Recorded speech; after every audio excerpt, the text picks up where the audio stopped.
बहुत दिनों पहले की बात है। एक जंगल में रहती थी एक टूनी चिड़िया। टूनी के दो छोटे छोटे बच्चे थे। अपने पति के मृत्यु के बाद टूनी अपने छोटे छोटे बच्चों का पालन पोषण करने के लिए बहुत संघर्ष कर रही थी। एक दिन बरसात की रात टूनी की आंखों में नींद नहीं थी। उससे अपने घोंसले और उससे ज़्यादा बच्चों की चिंता सता रही थी। पूरे दिन हवाओं के झोंकों से उसका घोंसला कई जगह से टूट गया था। इस वजह से उसका हौसला भी टूट गया था। वो अपने बच्चे चीनू और मीनू को एक तरफ सुला रही थी जहाँ गिरने का खतरा नहीं था।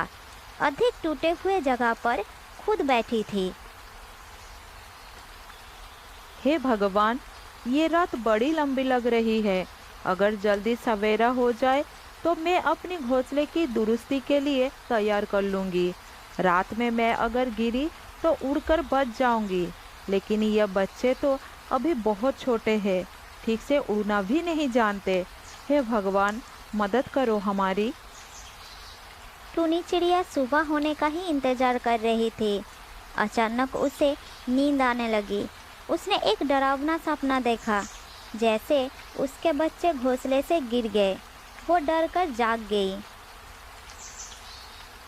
मेरे बच्चे, हे भगवान, बचाओ मेरे बच्चे को, मेरे बच्चे।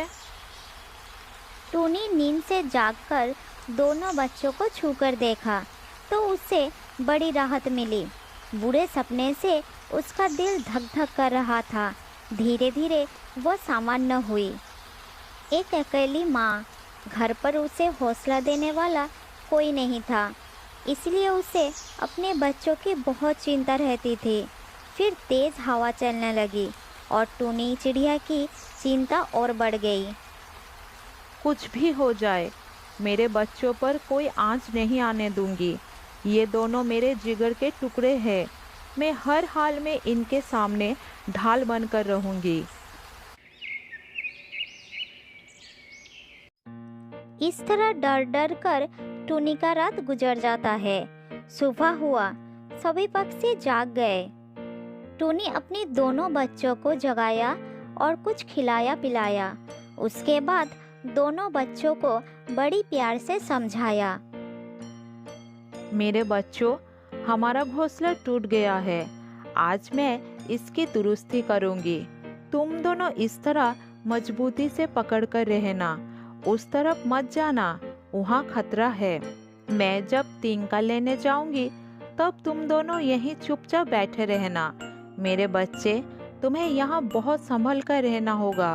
तुम्हें यहाँ देखने वाला कोई नहीं है। मेरी बात याद रखना। माँ, हम दोनों घोंसले में इसी तरफ चुपचाप बैठे रहेंगे। तुम हमारे लिए बिल्कुल चिंता मत करो माँ। अब तुम निश्चिंत होकर जाओ और तिनका लेकर आओ। हमारे लिए कुछ खाना भी लेकर आना, बहुत भूख लगी है। माँ, मुझे भी बहुत भूख लगी है। जल्दी खाना लेकर आओ ना माँ। टूनी चिड़िया को आज अपने पति की बहुत याद आ रही थी। अगर आज उसके पति जीवित होते तो उसे कोई चिंता नहीं होती। वो भोजन के तलाश में बाहर जाती और उसका पति बच्चों के साथ रहकर उनकी रक्षा करता। बच्चों के रखवाली के लिए घोंसले में एक का रहना जरूरी था। ये सब सोचते ही टूनी की आंखों में आंसू आ रही थी, लेकिन अब मजबूरी थी। उससे बच्चों को अकेला छोड़कर ही जाना होगा। फिर टूनी भोजन और तिनके की तलाश में बाहर चली गई और दोनों बच्चे घोंसले में अकेले रह गए। चीनू बहुत ज़्यादा चंचल था।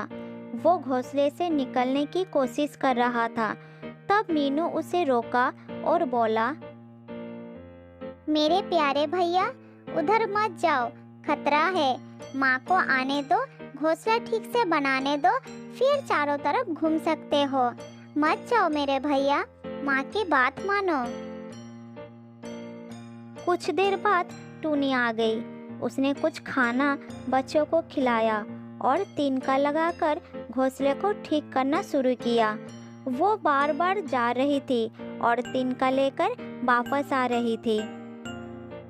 इधर तेज हवा भी चल रही थी, लेकिन टूनी को अपना काम पूरा करना था। उसने खाना भी नहीं खाया था। तब पड़ोस का एक कबूतर उसके पास आया और उससे कहा, अरे टूनी, मैं देख रहा हूँ कि तुम सुबह से काम कर रही हो। कुछ खाया है कि नहीं? खा लूंगी, पहले घोंसले की दुरुस्ती जरूरी है भैया, मजबूरी है। अगर तुम समय पर नहीं खाओगे तो बाकी काम कैसे करोगे? तुम्हारा शरीर खराब हो जाएगा।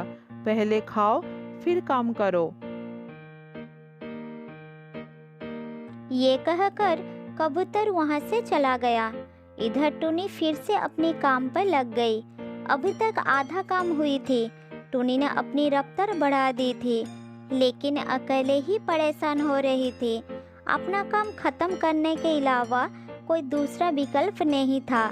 फिर वो तिनका लेने चला गया। थोड़ी देर बाद जब वो वापस आ रही थी, तब उसने दूर से देखा कि चीनू घोंसले से लटक रहा था और मीनू रो रही थी। मेरा भैया गिर रहा है, कोई बचाओ मेरे भैया को। माँ, तुम कहाँ हो? जल्दी वापस आओ माँ, भैया को बचाओ माँ। चीनू, मेरे बच्चे, मजबूती से पकड़ के रहना, मैं आ गई, छोड़ना मत। टूनी घोंसले के पास पहुंचने ही वाली थी। चीनू नीचे सड़क रहा था और देखते ही देखते घोंसले से नीचे गिर गया। चीनू के आंखें बंद हो गया। तभी टूनी उधर आ गई।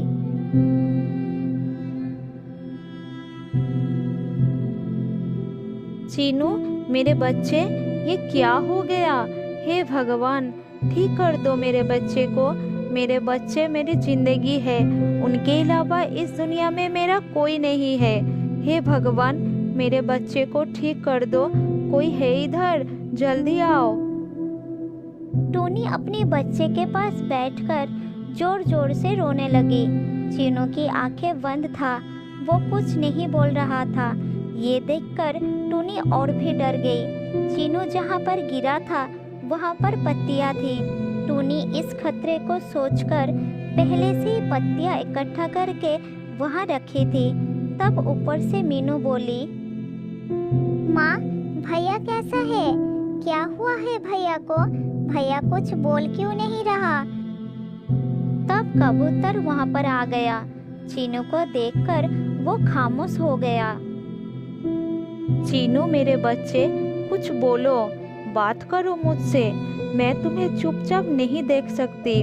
कुछ बोलो मेरे लाल। टूनी चिड़िया रोए जा रही थी। उसका दिल बैठा जा रहा था, लेकिन उसने आस नहीं छोड़ी। रो मत टूनी बहन, हिम्मत से काम लो। चीनू का कुछ नहीं होगा। कबूतर भैया, बोलो ना, क्या मेरा चीनू ठीक हो जाएगा? भगवान, मेरी जान ले लो, लेकिन मेरे बच्चे को ठीक कर दो। तब वहाँ पर बहुत सारा पक्षी आ गए। वो चीनू के उठने की प्रतीक्षा करने लगे। कुछ ने तो आशा ही छोड़ दिए थे। मुझे लगता है टूनी का बेटा हमेशा के लिए सो गया। अब आशा करना व्यर्थ है। ऐसा मत कहो कौवा भाई। टूनी ने कुछ दिन पहले ही अपना पति खोया है। वो माँ है, बेटे का गम बर्दाश्त नहीं कर पाएगी। भगवान करे चीनू जल्द से जल्द ठीक हो जाए। टूनी रो रही थी। अचानक उसके कान में माँ शब्द सुनाई पड़ा। उसने चीनू को ध्यान से देखा। उसकी आँख खुल गई थी। उसे होश आ गया था। माँ, मुझे माफ कर दो। मैंने तुम्हारा कहना नहीं माना और गिर गया। चीनू, मेरे बच्चे, तुम ठीक हो? तुम बोल रहे हो? मुझे और कुछ नहीं चाहिए। मुझे मेरी दुनिया मिल गई। हे भगवान, तुमने मुझे मेरी दुनिया लौटा दी। मीनू बेटा, तुम्हारा भैया अब बोल रहा है। वो ठीक हो गया है। हाँ बहन, मैं ठीक हूँ। मैं अब तुम्हारे पास आ रहा हूँ। मैंने तुम्हारी बात नहीं सुना था। मुझे माफ कर दो बहन। हाँ भैया, तुम जल्दी ऊपर आ जाओ मेरे पास। वहाँ सभी पक्षी के बीच में खुशी की लहर दौड़ गई। जब उन्हें पता चला कि टूटे हुए घोंसले के कारण ये हादसा हुआ था, तब सभी पक्षियों ने मिलकर घोंसले को ठीक करने में जुट गए।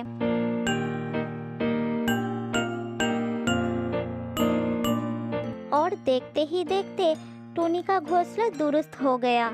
अब उस सुरक्षित घोंसले में टोनी अपने दोनों प्यारे बच्चों के साथ हंसी खुशी से रहने लगी। बहुत साल पहले की बात है। एक बड़े जंगल के पास में एक छोटी सी नदी थी। उस नदी के किनारे एक मादा सारस अपने 2 बच्चों के साथ रहती थी। एक दिन नदी के किनारे मादा सारस अपने बच्चों के साथ बैठी हुई थी। तभी अचानक पास के झाड़ी में हलचल हुई। मादा सारस ने सावधान होकर अपने बच्चों को पास बुला लिया। वो तीनों थोड़ा डर गए थे। तब मादा सारस कहता है, कौन है? कौन है वहाँ? हिम्मत है तो सामने आओ। झाड़ियों के पीछे से हमें डराने की कोशिश मत करो। सामने आओ। तब एक कबूतर का बच्चा झाड़ी से निकलकर उसके सामने आया। मैं हूँ। वहाँ एक बड़ा सा सांप आ गया है। वो मेरा पीछा कर रहा है, इसीलिए मैं झाड़ियों के पीछे छुप गया था। तुम्हारी माँ कहाँ है? तुम अकेली क्यों घूम रही हो? मेरा माँ जीवित नहीं है। उसी सांप ने उन्हें निगल लिया। मुझे उस सांप से बहुत डर लग रहा है।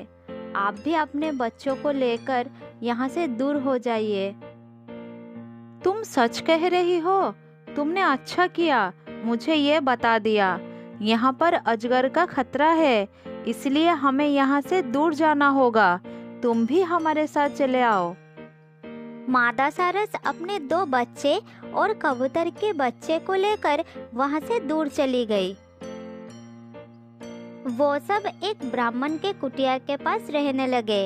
इस तरह कुछ दिन बीत जाता है।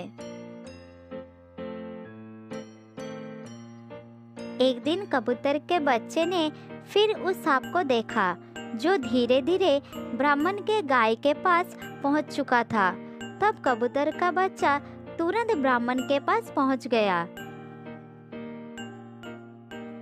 पंडित जी, आपके गाय के पास एक खतरनाक सांप आ गया है। आप अपनी गाय को बचा लीजिए, नहीं तो वो गाय को काट लेगा। जल्द ही चलिए। ब्राह्मण जल्द ही कबूतर के बच्चे का पीछा करते हुए अपने गाय के पास आ गया और सांप को देख लिया। उन्होंने मंत्र द्वारा जल छिड़ककर सांप को भगा दिया। फिर कबूतर के बच्चे को कहा, बच्चे, तुमने सांप के बारे में सूचना देकर बड़े नेक काम किया है। तुम्हारी माँ कहाँ है? तुम भी इस तरह अकेले मत घूमो। पंडित जी, उसी सांप ने मेरी माँ को मार दिया है। मुझे इस दुनिया में अकेला कर दिया है। मैं हर वक्त उससे बचता फिरता हूँ, इसलिए घूमते घूमते आपके घर के पास आ गया हो। बच्चे, अब तुम्हें उस सांप से या किसी भी जानवरों से डरने की कोई जरूरत नहीं है। यहाँ आओ, मैं अपनी मंत्र शक्ति से तुम्हें एक शक्ति प्रदान कर रहा हूँ। आज से तुम्हारा नाम अभय होगा। तुम अपने साथ साथ दूसरों की भी रक्षा कर सकोगे। तुम अपने जादुई शक्ति से कोई भी वस्तु प्राप्त कर सकोगे। ब्राह्मण ने मंत्र पढ़कर कबूतर के बच्चे के ऊपर गंगा जल छिड़क दिया। आपकी बहुत बड़ी कृपा हो गई महाराज। मैं परम भाग्यशाली हूँ जो आपका आशीर्वाद मुझे मिला। आपने मेरा नाम अभय रख दिया, इसलिए अब मुझे किसी का भय नहीं है। कबूतर का बच्चा सारस और उनके बच्चों के साथ ब्राह्मण के कुटिया के पास रहने लगा। एक दिन सारस नदी में मछली पकड़ने गई थी। उसके बच्चों को भूख लग गई। अभय भैया, माँ अभी तक नहीं आई। हमें बड़ी भूख लगी है, खाना चाहिए, कुछ खाना ला के दो ना भैया। कबूतर का बच्चा आसमान की ओर देखकर अपनी इच्छा जताए और उनके सामने बहुत सारा खाना आ गया। खाना देखकर सारस के बच्चे खाने लगे। भैया बड़ा मजा आ रहा है, आप तो बड़े जादूगर हो। अब तुम पेट भर के खाना खा लो, रोना मत, मेरे लिए भी कुछ खाना रखो, मुझे भी भूख लगी है। वो तीनों खाने में मग्न थे। अचानक सारस के एक बच्चे को नदी की याद आने लगी। अभय भैया, नदी का किनारा याद आ रहा है, वहाँ बड़ा मजा आता है, चलो चलते हैं, पास में ही तो है। नहीं नहीं, जब तुम्हारी माँ यहाँ आएगी और तुम्हें नहीं देख पाएगी तो वो बहुत परेशान हो जाएगी। उनके आने के बाद ही जाना ठीक होगा। इसके बाद अभय पास में जाकर कुछ फल ढूंढने लगा। इतने में सारस के बड़ा बच्चा चुपचाप अकेले ही चल पड़ा।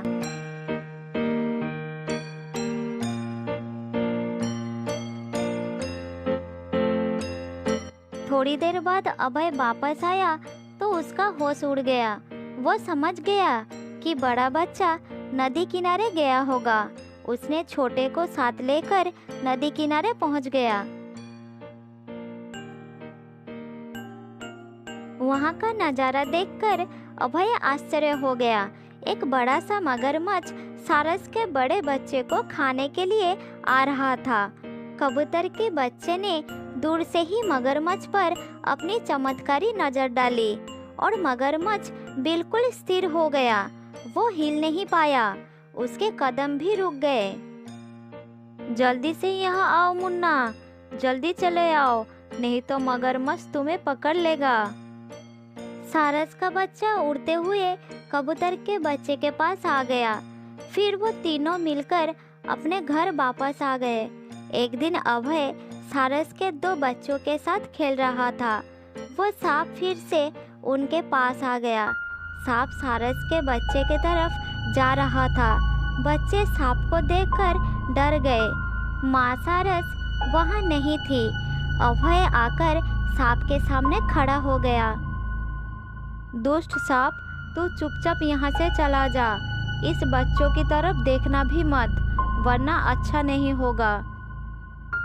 अच्छा हुआ तुम भी आ गए, अब तो 3 आहार हो गए। चलो, पहला नंबर तुम्हारा लग जाएगा। फिर सांप आगे आया और अभय को निगल गया। ये देखकर सारस के दोनों बच्चे रोने लगे। दुष्ट सांप, मेरे भैया को छोड़ दो। सांप बोलना चाहता था लेकिन बोल नहीं पा रहा था। वो परेशान हो गया। अरे अरे, ये क्या हो रहा है? मेरे मुंह से बाहर निकल, तू पक्षी है या आग का गोला? आह आह, मेरा मुंह जल रहा है। सांप परेशान होकर इधर उधर घूमने लगा। उसके मुंह के अंदर से कुछ आवाज आने लगा। मुझे माफ कर दो, मुझे मत मारो, मैं मर जाऊंगा। छोड़ दो मुझे, मैं तुम्हारे साथ बहुत गलत किया है, छोड़ दो मुझे। तुमने मेरी माँ को मार दिया, मुझे अनाथ कर दिया, अब अपनी बारी आई तो रोना आ रहा है। अभय सांप का पेट चीर के बाहर आ गया और सांप छटपटाता हुआ मर गया। तब वहाँ माँ सारस आ गया। अभय, तुम ठीक हो ना? ये सांप तो मर गया। मैं बिल्कुल ठीक हूँ। ये सांप मेरे भाइयों पर हमला करने आया था, अब खुद ही जलकर मर गया। इससे इसकी करनी का फल मिल गया। उस दिन के बाद से वो सब मिलकर खुशी खुशी रहने लगे।